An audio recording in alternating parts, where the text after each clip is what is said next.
See, for those of you online, if you would have showed up, you had free beer, free wine, free food. We have a lot of people here. So, bam. So guys, my name's Derek. I'm with Quest Trust Company. You know, as we kind of go ahead and get started, have this be an open conversation. If you have questions, you're not going to interrupt me, stop me, raise your hand, let me know. I'll help you out. For those of you online, we have a moderator right here in the classroom. They're going to go ahead and be working with you to answer any questions that you may have, and they'll even stop me if you guys have questions online. So today's going to be a little bit more of an advanced topic. So if you're coming in for a basics class or something like that, I ain't going to be going over the basics of a self-directed IRA, but I'm going to do that part in about 5 minutes. The other 50 minutes is going to be me talking about a lot of commercial deals, what it looks like, due diligence, taxation on them, and new up-and-coming bill changes. So just so I have an idea real quick, who in here is already my client? 1, 2, 3, 4, a couple of you guys, 5, all right, awesome. What about you guys over here? You're not my client, why not? Trying to learn more. Trying to learn more. Mr. Gentleman with the Doritos. You're not my client either? No. You're about to be. You, what do you do? A real estate investment trust is what he works for. I love it. All right, guys. So if you're here online as well, leverage the chat box. Make sure that you're going ahead, you're pitching your own deals online so that way you guys can network with each other, you know, while we're going through that. And once again, feel free to ask us questions as we go through this, okay? So for those of you online too, I'm sorry, I'm a pacer. I'm going to be walking back and forth. You guys probably won't see me, so focus on the slides. Ha-ha. Anyways, a little bit about me, not that anyone really cares, is I actually didn't start in real estate or self-directed IRAs. I was actually in the Army. I joined the Army mainly because I was broke. I tried to start my own restaurant. If any of you guys have ever tried that, doesn't work, okay? Good luck. So I was broke, had a terrible credit at this point in time, joined the Army because my credit was so bad and I was in so much debt from the restaurant, I couldn't even go to college. So Army, went there. I was what they call a 15 Yankee. It's a fancy way of saying I was an Apache mechanic. Very boring. I wasn't jumping out of helicopters and kicking in doors, and that wasn't me. I was the dude turning a wrench. Okay? But what's funny is while I was there, I realized I wanted more. I was looking for some other ways to be an investor. Anyone in here ex-military, have been in the military, have friends and family in the military?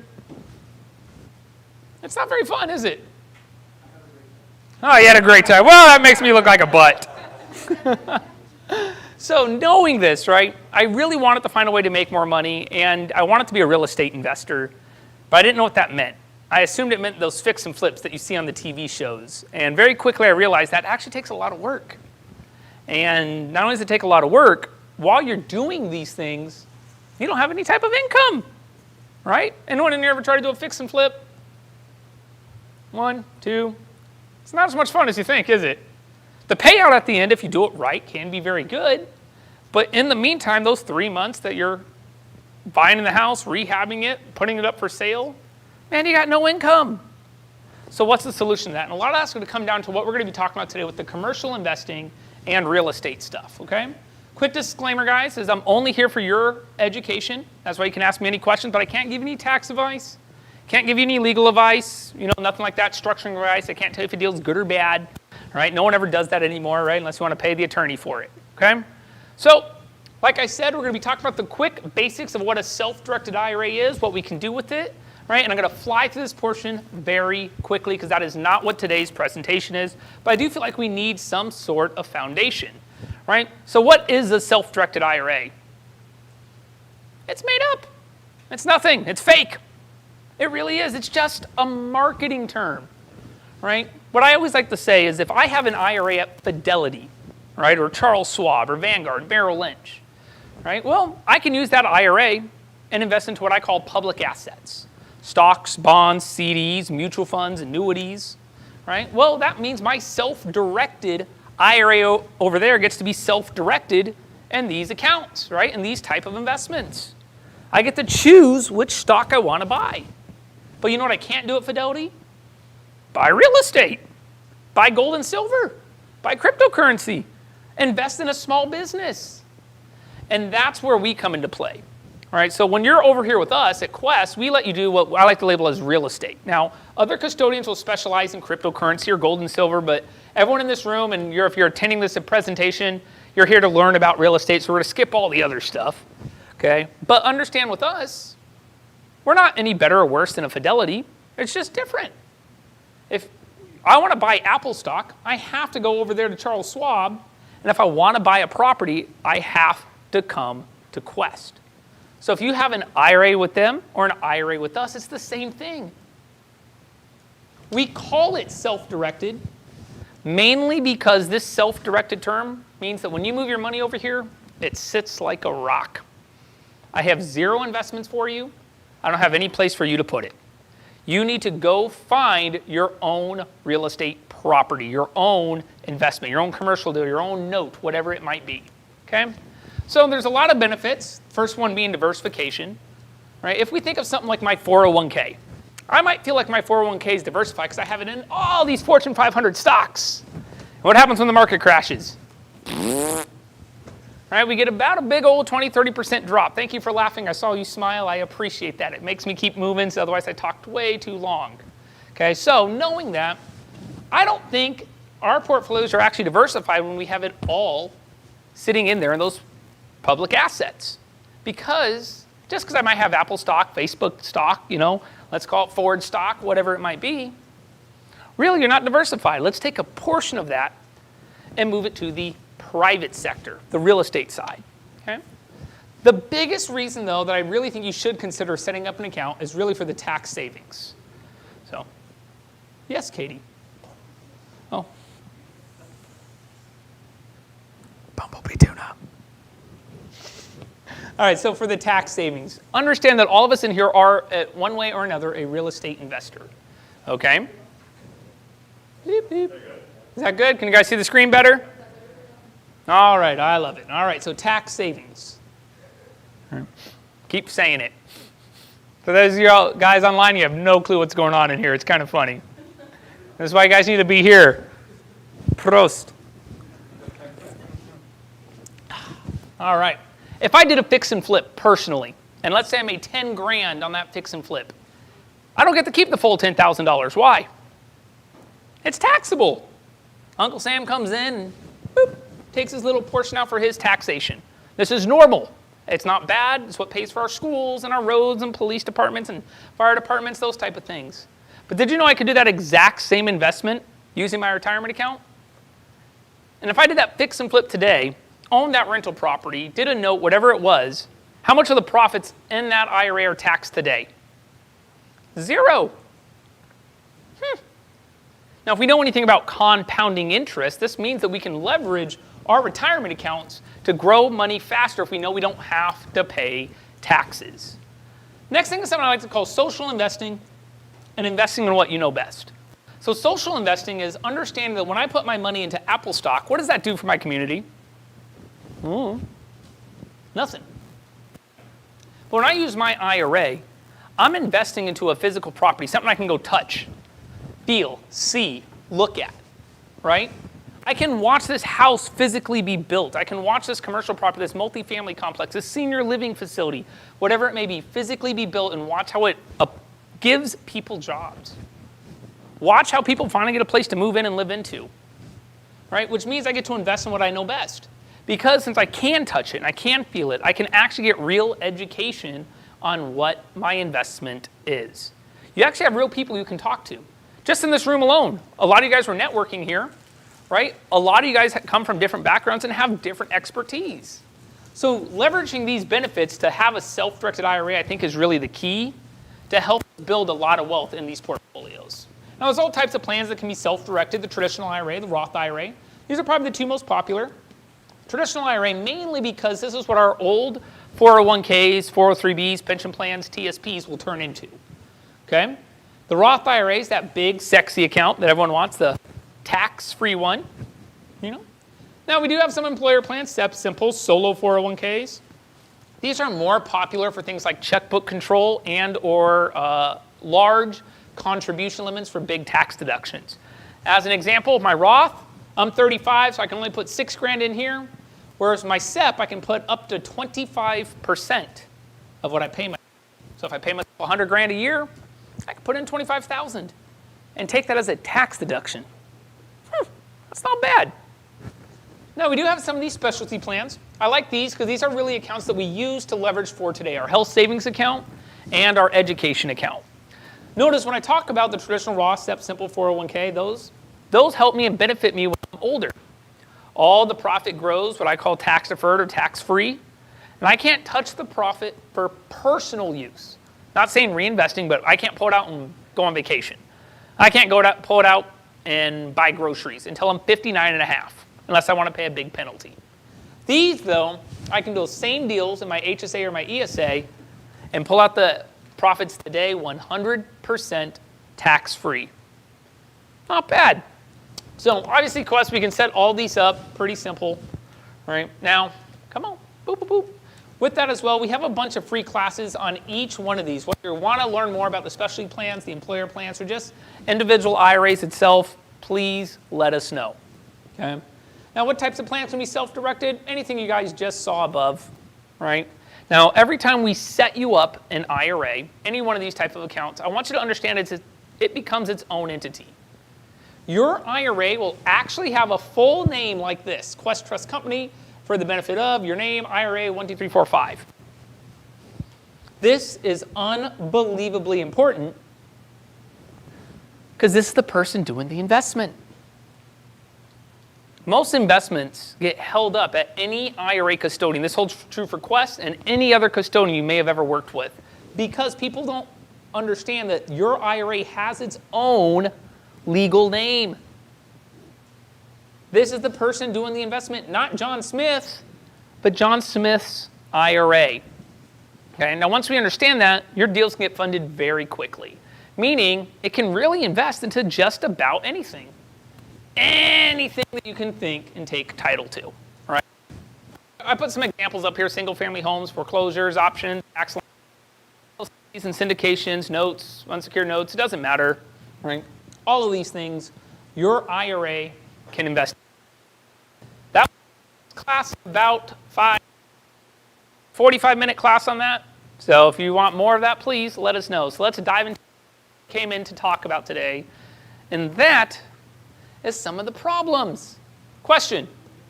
Yeah, of course I take questions. Mm-hmm.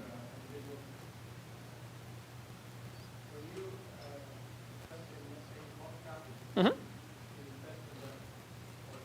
Sure.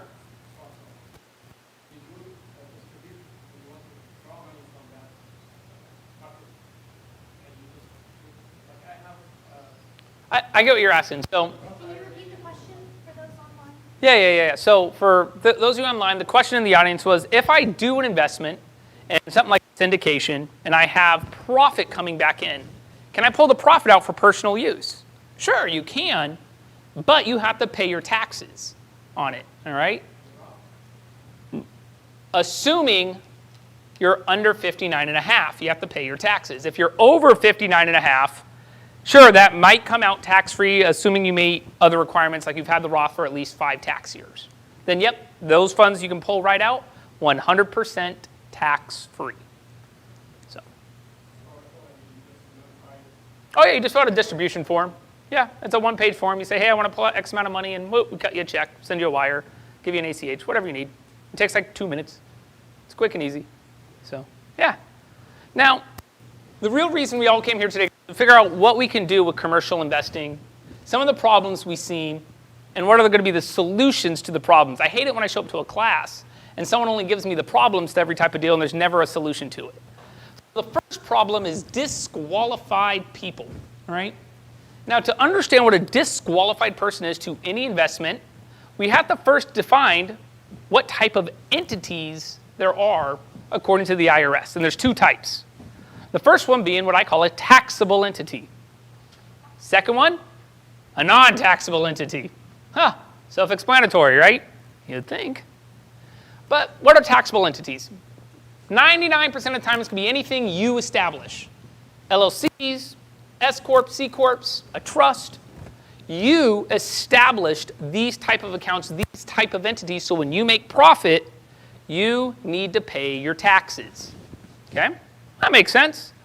Now there's some non-taxable entities, things like churches, charities, nonprofit organizations, sometimes a hospital, depending on the type. But today, the non-taxable entities we're talking about are self-directed IRAs, solo 401ks, and QRP plans. It's weird that I put these in the same category, but did you know an IRA and a church fall into the same tax category? What? Huh. I didn't realize I could use an IRA to leverage certain things. So now we have to understand, all right, there's two types of entities, taxable and non-taxable. I can't use my taxable entity and invest in my non-taxable entity, or vice versa. Why? That's a benefit, right? So the IRS physically says, hey, there's people that are disqualified from working with those non-taxable entities in those manners, right? And who's the first person that's disqualified? Not the IRA necessarily, but really you. Right? And I like to describe it this way, right? We have you, we have Mr. IRA. If I went out and I personally bought a house, I'm taxable. This means I can live in the house and do whatever I want, right? I can go live in there, I can fix it up, put more money into it out of my own personal pocket, which is fine. But if my IRA bought that house, can I go live in it? No, because now I used my non-taxable entity to buy something, and I just can't use it. It's that simple. That's okay. Most of us, that's not what we're trying to do. We're not looking to invest into a complex and go live in it. We're not looking to lend ourselves money, so this isn't a problem. But it's not just you that's disqualified. It's this unique little list. Has anyone in here ever seen this list? Similar? Have you guys seen the dance? Oh, I like the dance. So this list looks scary, all right, especially for those of you online, all right? However, it's not as bad as you think. Now, what's unique is working at Quest, I get the opportunity to travel all across the U.S., all right? As an example, last week I was in Arizona. This Friday I'll be in Tennessee, and next week I'm in North Carolina. So I travel a lot. I get stuck on planes. You know, the stewardess, and oh, buckle your seatbelt and blow into the tube, and da-da-da-da. So we kind of made up our own little dance for this thing, right? And the people that are disqualified to your IRA is yourself and your spouse, your lineal ascendants and descendants, and their spouses, and any companies that those individuals own, control, managed, and or highly compensated by. La-la! So, for those of you online who didn't realize, everyone in the audience just laughed and applauded. So, for those of you online, But notice I'm making a joke about this, guys. My IRA cannot buy a property for my spouse, my parents, or my kids. My IRA cannot hire them to do work on a property for them. Why? Because my taxable entity and my non-taxable entity. Right? And once again, most of us don't realize this, but that's not what you're trying to do. You're just trying to use the IRA to pick up an extra investment, to do a loan. You're not trying to live in the house. You're not trying to lend yourself money, so these are actually very easy. Now, what's the solution to a prohibited transaction or disqualified people? Anyone know? There isn't one. There is no solution. There is no way around it. As a matter of fact, if you try and go around it, because some people there are ways to hide it a little bit better, and the IRS finds out, you will lose your entire retirement account. The IRS will step in and take it all away from you. That's pretty bad. You guys got to remember that this is considered a non-taxable entity, right? They're giving you the ability to do investments, make money, and avoid all your taxes. So if you abuse that, they're going to take it away. And that's why there is no real solution to these disqualified people. You can't find a way, oh, well, I'm going to lend my money to Bob and then have Bob give me the money back personally. Doesn't work, guys. They call that a scarecrow technique. Trust me. They have a solution for everything that you guys can think of, I promise. A good old sip of beer. Gotta love it. Boom. So, let's look at some case studies real quick. I like to call this one a raising capital case study. Now, this isn't a physical case study. We're going to look at one specific deal, but we need to understand about multiple people raising capital. Right?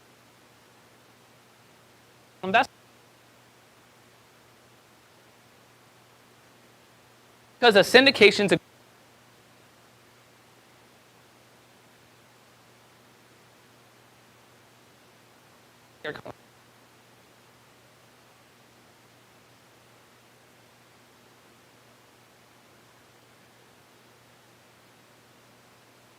so, fall right.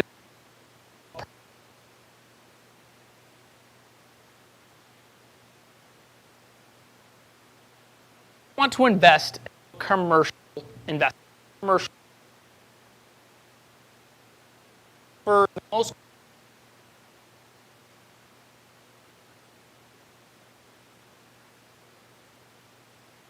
very passive.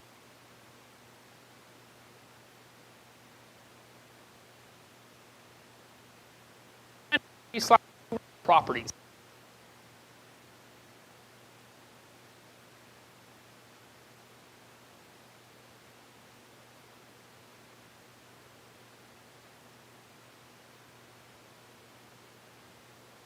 Invest capital. I don't have to deal in initial investment paperwork. That's kind of nice. On average, they're going to last 5 to 7 years. Some can last more. We're going to see about 5 to 7. Lastly, is you need to learn how to do your own due diligence on them. And we're going to talk a little bit about that coming up. So, who does it? Multifamily. Anyone in here ever do a multifamily deal? That was a syndication, right? Hotels, self-storage units, senior living complexes.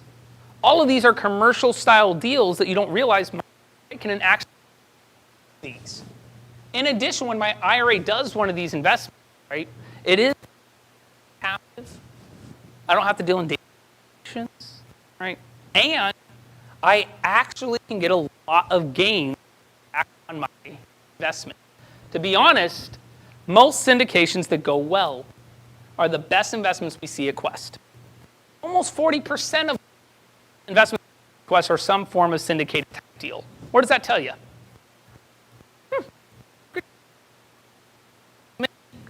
Today are looking at single-family home.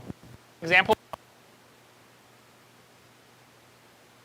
that house, the picket fence, little dog Muffy, right? You guys want to go there, and that's where you get your own property.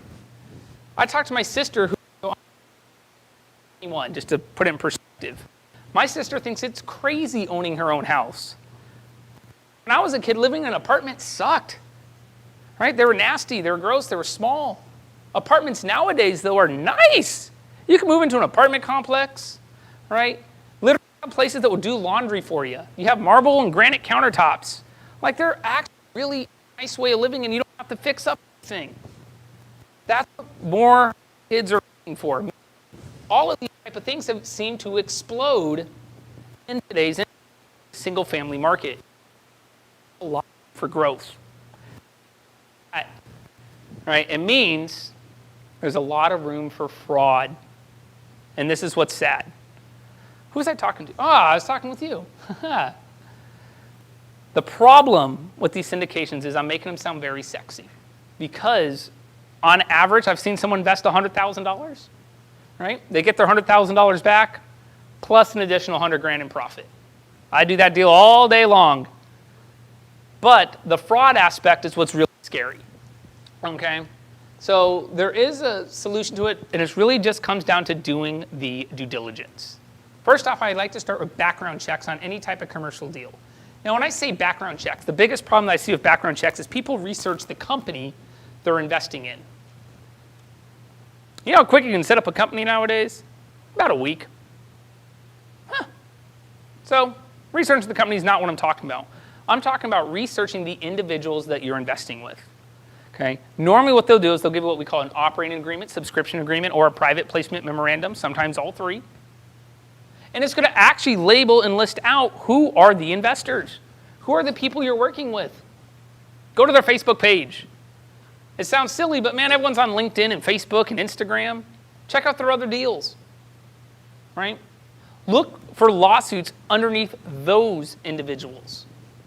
Not underneath the company necessarily, but actually underneath what the syndicator is doing, right? What other deals have they done? And if they're a good syndicator, guess what? They're going to be very open about this stuff. They're not going to be scared. Matter of fact, they might even show you their last 3, 4, 5, 6 deals they've done because they want you to invest with them. This doesn't mean don't take a chance on the brand new guy, but it is something to be worried about. Understand the investment. I think this one is unbelievably important because when I do a single family home and something goes wrong, guess who's to blame? Me. I found the house, I made an offer, right? I bought it, I hired the contractors. Oh, I hired the wrong contractor. That's my fault. I can't blame it on anyone else. But when I invest into any type of commercial property deal where they're raising capital, many times you won't understand the full investment. Why? Because they gave you a 90-page document and you didn't want to read it. Oh my God. You're investing $50,000, $100,000. Andy, I'm sorry to pick on you. Well, if your guys' syndication, what is the minimum I'm allowed to invest? $75,000. So bare minimum investing with someone like Andy here, right? It's going to be $75,000, and you don't want to read the 90-page document he gives you that outlines the deal? That's unbelievable, right? Next is understanding the timeline of the investment. This is the most important. I believe this is the most important because this is where most fraudulent deals happen. I'm the guy who's raising capital, and I need to raise it fast. So what do? I hound on you. Hey, did you set up your IRA? Hey, did you need to move money? Hey. And they're bugging you non-stop. Now, this doesn't mean that if you're sitting there and you're sitting on your butt and you're not doing anything, you're not doing your paperwork, hey, that person has the right to hound you. But at the same time, if they introduce the investment to you, and at the same time of introducing it to you, they're like, yeah, well, we close on Wednesday, so you got to get the money in the next 2 days, red flag. You know how many times I see those deals come through, give it 2, 3 years, like, man, I can't get a hold of the person. They're not returning my calls. They're not getting back with me. What do I do? Well, you're SOL, my friend. You lost all your funds, potentially. Good luck. Happens all the time, all because they were worried about missing an opportunity. Lastly is understand what happens if something goes wrong. We all, anytime you talk to an investor, it's really funny to see how many people love to brag about their good deals. No one ever brags about the bad ones. Why? Because you're embarrassed about them, right? I thought I was doing really good because I'd done a lot of good deals, over the last 4 or 5 years, and now that I'm going through my first eviction process, it makes you never want a rental again. However, understanding what would happen if the deal goes wrong. And this is something great to ask the syndicator. Great to ask the person that's raising the capital. Because guess what? That question should not scare them. If it does scare them, once again, a red flag. Right? Understanding what to do in these cases. So, next is something called Plan Asset Regulations. Now, Andy, I kind of know what your job is, so I don't know if you've heard of this, but do you know what Plan Asset Regulations are? Nope. Does anyone else in here know what that is? This is where we see the majority of assets go wrong via the SEC. Not bad or wrong because the deal was bad, but bad because someone did not understand proper SEC code. I'm a brand new investor. I'm excited. I found a property. Now I'm going to make an offer, and boom, I got the offer. Right? Now I got to raise all my capital. So what I'm going to do is I'm going to talk to each one of you guys. Man, we're going to raise a bunch of whole capital. Man, I'm going to pay everyone back all sorts of type of capital. Man, we're going to make a lot of money. Right? The problem is that same person, Sarah, why are you laughing at me? I love the accent. You're making fun of my accent. I hope you guys online are making fun of me too. I'm drinking that. Plan Asset Regulations. Long story short, you can read all this stuff that I'm going to put up here real fast.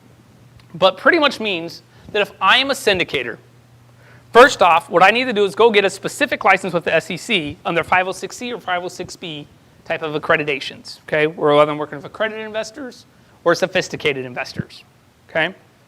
Now, if I'm the one raising capital, the SEC will come back with you. They give you a time frame you're allowed to raise it for that investment, believe it or not. 30 days, 60 days, 90 days. They physically say you're allowed to raise capital during blank and blank. All the capital that you raise, only 25% of it can come from retirement accounts. Only 25%. 1% more, the deal's bad. Anyone who used their IRA at this point in time, the IRS will consider it a prohibited transaction, and all those people will lose their entire retirement accounts. It's as if they worked with a disqualified person. All because a brand new investor got super excited.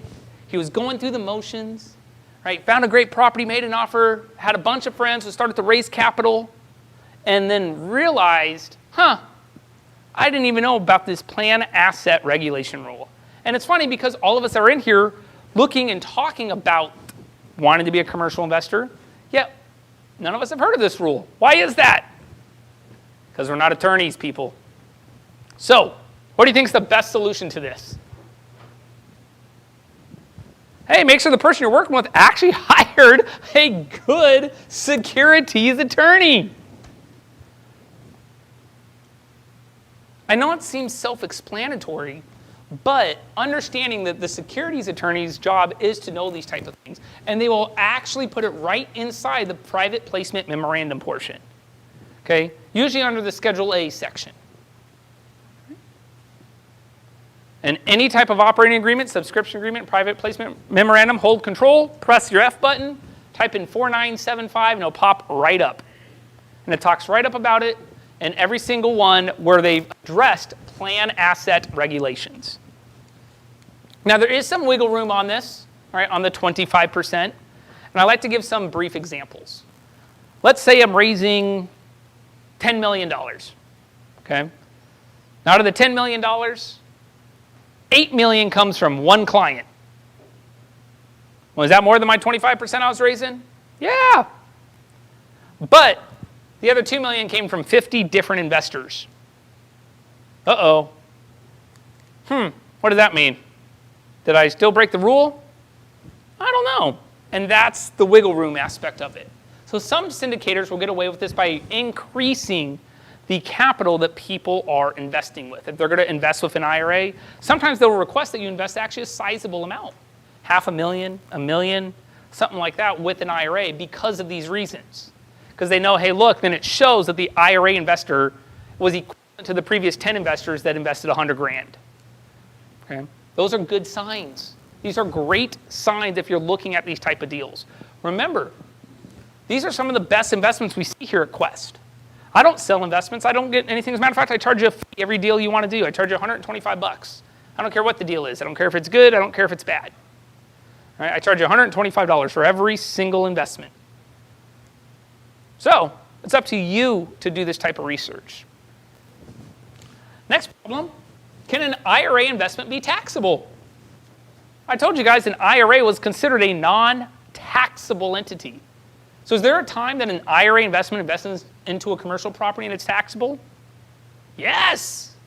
And it's something called unrelated business income.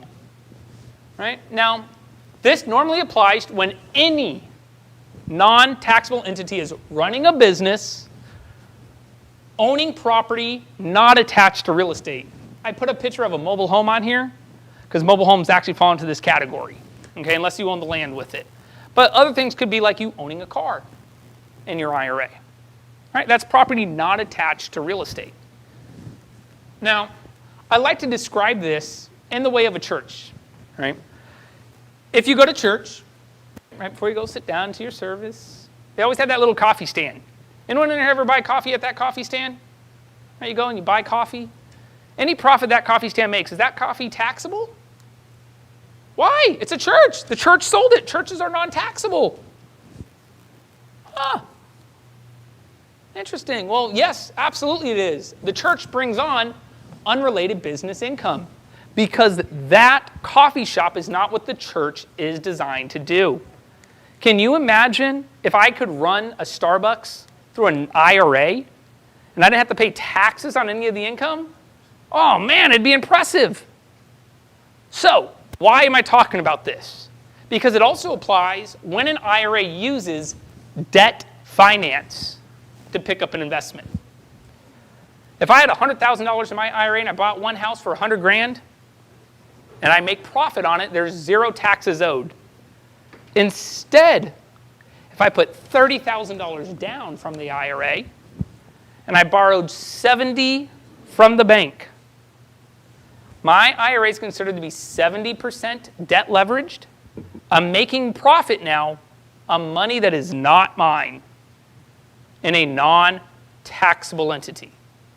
70% of my profit now is subjected to tax. Question? Is there a difference whether you fund this with a traditional IRA versus a Roth? Great question. Yep. Yeah, so his question was, is there a difference if I fund it with a traditional IRA or a Roth? Nope. Doesn't matter. Not at all. The reason why is I'm still using a non-taxable, that's equivalent to me saying, hey, well, can I just run a Starbucks with a Roth IRA instead? It's still non-taxable. Uh-oh. Why is that, though? Because the IRA is leveraging money that's not theirs to make a profit. I bring this up in commercial deals and syndications because most syndicators, back to my $10 million example, they don't raise $10 million. Andy, in that example, how much would your company raise, you think? 2, 3? 4. 4 million. That means the other $6 million is borrowed from the bank. That means if my IRA invests into that, my IRA is debt leveraged, 60% in his example. 60% of my profit can be taxable. Does that sound scary? It's not. Question? Oh, so you used a very good word there, can. I like it. Yeah, so there's actually a big solution to this. And I always tell people it's not something to be scared of, it's something more to be aware of, right? So, IRAs can always be affected through this, whether they set up an LLC or a partnership or a trust. None of that stuff matters, guys. The IRS, once again, they're not that dumb, right? The IRA, if it's considered to be debt leverage, will bring on what's called unrelated debt finance income tax. Now, the reason this really isn't that bad, right, is because the IRA gets some deductions along the way. Now, if it's going to get some deductions, who's going to pay the taxes? Well, the IRA pays the taxes. Why does the IRA pay the taxes? And, yeah, there we go, right? The IRA is the owner. Since the IRA did the deal, the IRA has to pay all the taxes. Yeah, my time's okay. Keep going. Speed it up a little bit. Sorry if I'm boring y'all. It's a tough topic. So, why would we use an IRA to invest in these type of deals? First off, where's your money? Okay? Do I have more money sitting in my checking account or more money sitting in my savings account? Or more money in that 401k that I've been saving up for 20, 30, 40 years? Next, what is my ROI, my rate of return? I'm going to say $1,000 investment. Say I invest 100 grand. Say my profit is 100 grand. Right? Not bad. We're going to stick with the 60% debt leverage. That means $60,000 of my profit is taxable in this example so far. However, what will the taxes be, if any? The reason I bring this up is an IRA can actually take things now, boop, boop, such as depreciation. Normally, your IRA doesn't get to take depreciation. Normally, the IRA doesn't take any types of depreciation in any investment because none of your profits was taxable. If I did an investment personally and I make 10 grand in profit, how do I offset my profit? Claim the HOA fees and insurance fees, right? Interest rates from the bank, anything that I had to use to fix up the house, depreciation, etc. Well, an IRA gets to claim all of these same things. And Andy, I'm going to keep picking on you. I do apologize. That's why I said I'm sorry. Sucks that you and I met earlier about this, but how often does your company give K1s? Every year. Every year. Did you know you can leverage that K1? And then the upper right for the first year or two, there's a big negative sign. That's not bad. That's what we get to deduct from our profits. So we get to leverage these K1s that the syndicators give to us to offset any type of taxation. Now there's other things like investing into a taxable entity, and we'll talk about that a little bit. It's just your IRA setting up a C Corp. You can do something called loan, don't own. What do I mean by that? Lend your money instead of owning a portion of the deal. For most syndications, though, this doesn't work too well. Right? Most syndicators don't want you to lend them the money. They want you to be a partner in their deal. Right? They want you to take the same risk they're taking. Okay? Lastly is a 401k exemption. We're going to talk a little bit about that one. That's kind of like the little magic bullet here. So let's talk a little bit more about that depreciation aspect. Remember, we get to use the IRA to offset any of those taxes I was mentioning earlier. Any of that UDFI, UBIT. This is because suddenly the IRA did bring on a tax. Bless you. So, any questions about this topic? What do you got?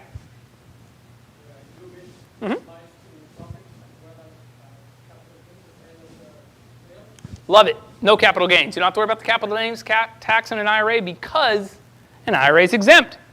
For those online, he asked, does the IRA pay taxes on the profit and the capital gains? Nope. Only on the profit. And not even all the profit. Remember in our example, only 60%, right? Minus all of your deductions, all your depreciation and HOA fees, insurance fees, etc. Question? So what about the solo 401k, QRP in Yep. this area? Yep. We'll talk about that in just one more second. He was asked about the solo 401k guys online. We're going to talk about that. That's a beast. It's an awesome account if you qualify for one. Like I said, one of the solutions is setting up a C Corp. This isn't as popular. It does take some time. I do teach a little class on the C Corps. It's a great way to avoid the UDFI. I've only ever seen the C Corp aspect done when A, someone's investing in assets overseas, or B, they're investing $1 million or more. So if you have questions about this one, let me know. I'll introduce you to a guy named John Heyer. Next, like I said, loan, don't own. For any type of commercial deals, this usually isn't something that's going to apply. If we're talking about single family homes, absolutely. I can lend the money, right, versus borrowing someone else's funds to get the deal. However, most of the time, this isn't going to work for any type of syndication. Andy, if I walked up and said, hey, I want to lend you guys money instead, what would you tell me? Yeah, yeah, boom. But let's talk about the magic bullet, the solo 401k. Anyone ever hear about this account, the QRP plan, solo 401ks? This account is one of the most powerful investment tools the IRS has ever given us, okay? Right? There's some problems to it before we dive into those problems, all right? The 401k allows for humongous contribution limits. Matter of fact, if you're married, there's ways you can actually contribute almost 120 grand a year to the 401k. Not bad. It's pretty sexy. And you can put that on a Roth. It's pretty sexy. In addition, you get something called checkbook control. Who knows what checkbook control means? I don't have to charge you fees. With the 401k, once we set you up the account, you have 0 annual administration fees because you hold your own checkbook in your hand. People love this aspect. Lastly, that whole talk I gave you guys about UDFI doesn't even apply at all. Nothing. The solo 401k has an exemption from UDFI and the UBIT aspect of it as long as the loan is held for more than a year. A year and 1 day, it says. So if you're doing a fix and flip, it's not going to work. You still have to pay your UDFI tax. But in most syndications, the loan is held for much longer than a year because they're not going to be able to fix up the commercial property in the first 8-9 months. It's not going to happen. So this means that the 401k will be exempt from that entire 15-minute talk I just gave you about the UDFI tax. Sounds pretty powerful, but there's obviously some problems. The biggest problem is coming to something called legitimizing. Who knows what that means? Anyone? It's really just my chance to take a beer break. Legitimizing means I have to be truly self-employed in the eyes of the IRS. I have a company, I pay myself from the company, and at the end of the year, the company needs to show profit. In addition, right, now that I'm paying myself 2 people need to make a contribution to the 401k. First is me as the employee. Second is me as the business owner. Most self-employed people do their best not to pay themselves because they don't want to pay those additional taxes. So that's the first problem. Other problems could be reporting requirements, the dangerous responsibility, and the record keeping. The solo 401k is the #1 audited account in the US, and it's the most scrutinized account because of that checkbook control. When you have an IRA, your custodian is you call us, write a check to send a wire, whatever it might be. When you get to write your own check, what prevents you from writing a check to yourself? What prevents you from buying that house and you going living in it? Nothing. Right? So that's why these accounts get audited so frequently. Right? The reporting requirements, you need to do your own 5498s, 1099, 5500 forms, 5500 easy if they're a higher dollar account, and the record keeping makes you have some good books. As I scared the hell out of you with them, remember, they're very powerful. We set them up all day long for people. We just want to make sure you understand the risk involved. Don't set up an account and go be done with it. Don't set up an account so you get your own checkbook because someone said it was the best account for you. All right? Make sure you actually understand the risks that are involved. All right? Remember, these contribution limits and the checkbook control and the exemption to UBIT, even being able to lend yourself money, I didn't even bring that one up. These are huge things the 401k can offer that no IRA can. They're arguably the best account, if you qualify for one, to do in any type of syndication. It'll make the syndicator happy too. It's less reporting for them. So, boom.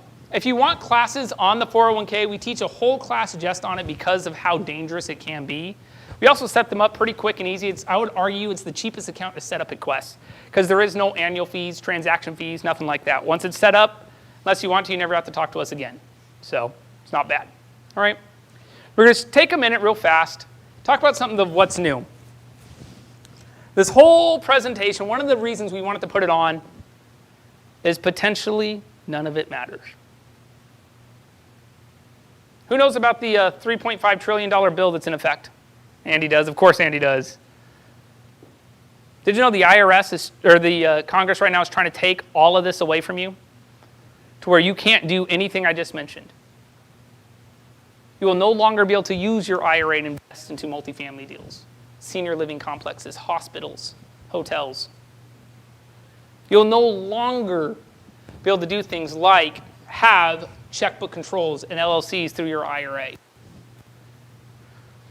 If you're one of the fortunate people that have more than $10 million sitting in an IRA, yeah, they're going to make you take it out.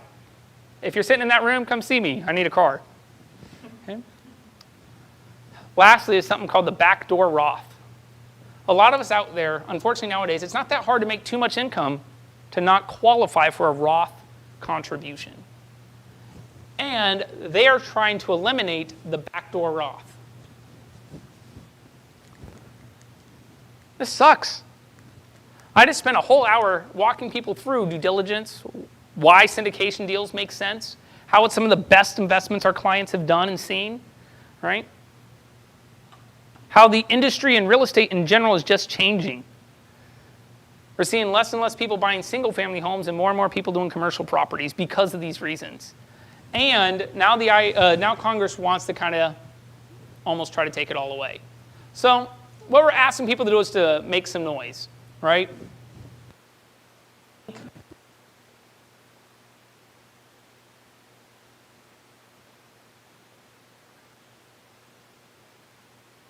Whole aspect of it that doesn't involve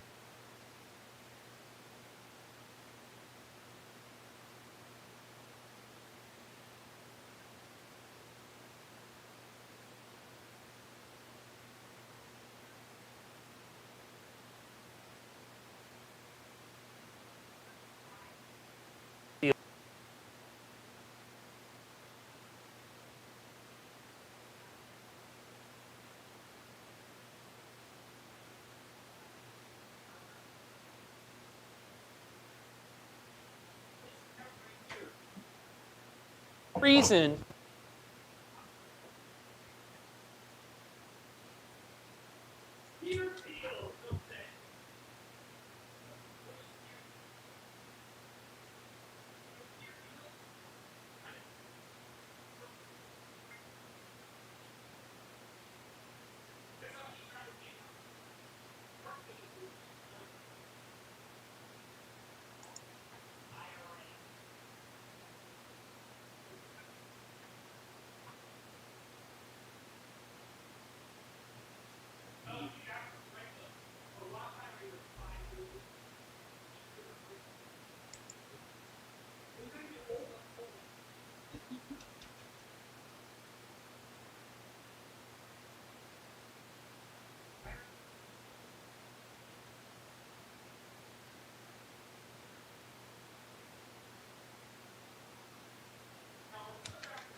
guys.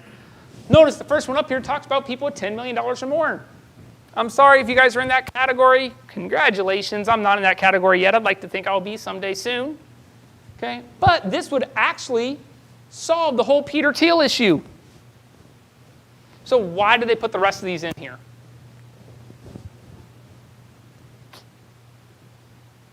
Good question.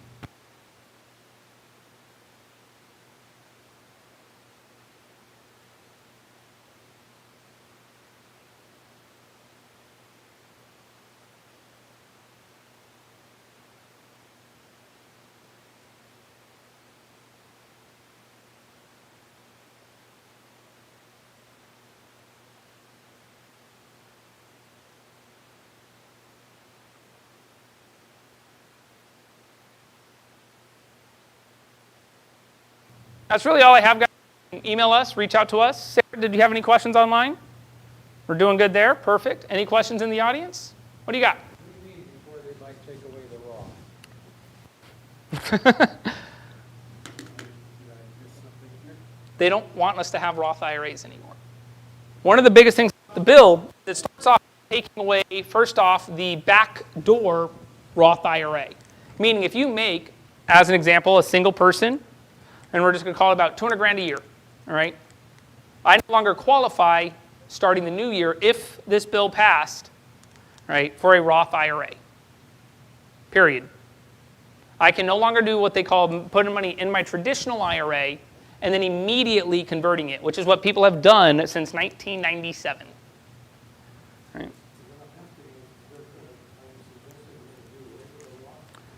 So this is usually the first step, is A, eliminating people being able to contribute to them. Once you eliminate people being able to contribute to them, what's the next step? Getting rid of them altogether. So you're saying that if we, No, you're okay. if we open a Roth today, we might not be able to contribute to it ever again, but at least it'd be set up in that little mechanism. I love thinking that's correct. So he asked, so if I open a Roth IRA today, right, then at least I can contribute this year. I may not be able to contribute next year. That's correct. Right? Now you at least have some sort of nest egg that you can start to grow tax-free.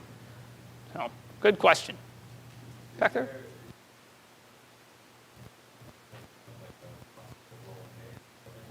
So, the first thing is being attacked is that pretty much you'll no longer for tax contributions to a 401k and have it converted then over to a Roth. A lot of people refer to it as a Roth 401k, but it's because you took a lot of steps to get there. But that's correct. That's the first. So if you contribute every employer to after tax, and you roll it into your solo 401k, it becomes a Roth. If it was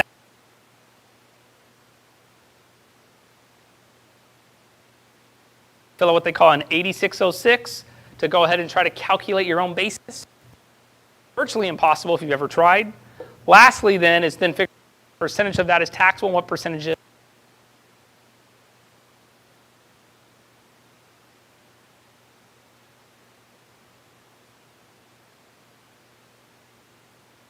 that. So the earnings on those bases would go into the pre-tax portion. That's correct. So that's like the mega backdoor Roth. There you go.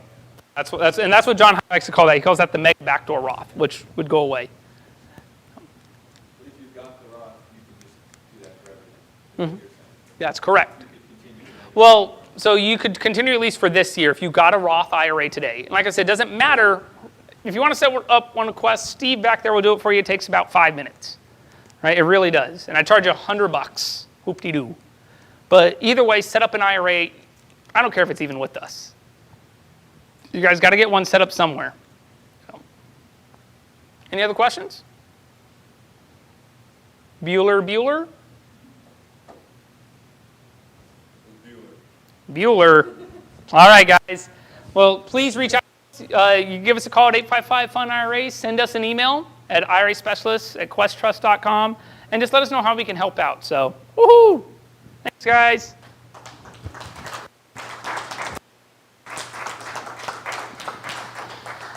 Bam. Line? We are good. That was 22 network.